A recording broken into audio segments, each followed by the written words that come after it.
And where you set the tail is as important as setting in the lines for the head, because that's what keeps your whole dog in balance. Right. And I see way too often where people have shaved so high that all they've got on this big dog is this little tiny tuft. The Q-tip look. The Q-tip. I was trying to figure out what somebody called it something over the weekend, and I couldn't remember what it was. So you want to make sure you start at the base of the tail. Now, how do you find the base of a tail on a dog? I'm switching back There's to not my any pen. kind of a bone that you can look for, or? Well, there's bones. I mean, you can feel where it connects. I usually figure out how high I want to shave to, and there's a couple different ways to do it. You get the dog standing. You take a visual line from the top of the shoulders and bring it across. You can do that. If you notice, this dog is set perfect. If they've got a really nice tail set, which means here's the top of the hips and here's the pin bone. The tail should come out between 12 and 1 o'clock in the middle of this bone, which it does. You can hold the tail down and shave to just under where the rectum is. So either of those are going to give you the perfect. If we went with 3 or 4 fingers, we would be too high. So you really have to kind of play it by ear.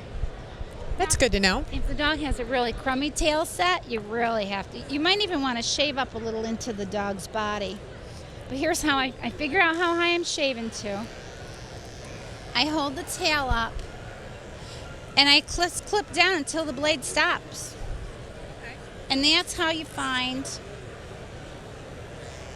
where the dog's tail meets the dog's body. You can follow that all the way around. I like the fact that you're reversing it. That's such a nice, clean, sharp line. Yeah. Well, you want it clean. It really, you want this to really, really stand out. Now, we're going to set a little inverted V again. Match the inverted V between the eyes. We're just going to comb this up. Find those hip bones, the spine. Follow it through so we know where the exact center is. And now we're just going to go in, same way we did with the front, with the eyes, and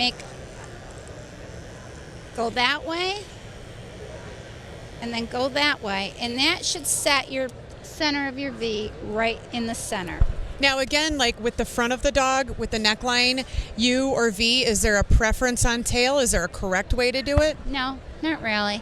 If the dog's got a really low tail set, it's not coming out properly, you might want to add a little higher V or a U, but I don't think there's really a preference.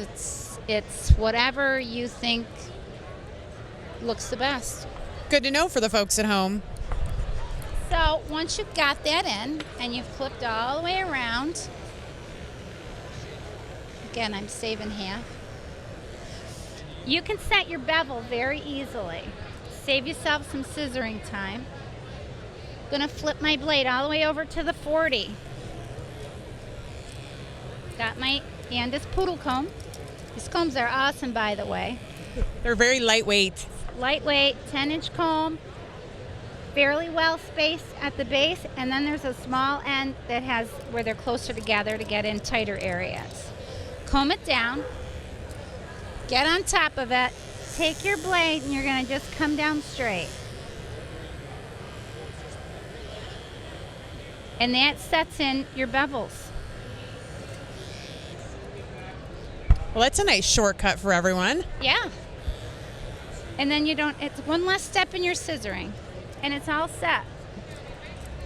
So we have our tail, we have our face. We're going to move on to the feet. Yeah. All right.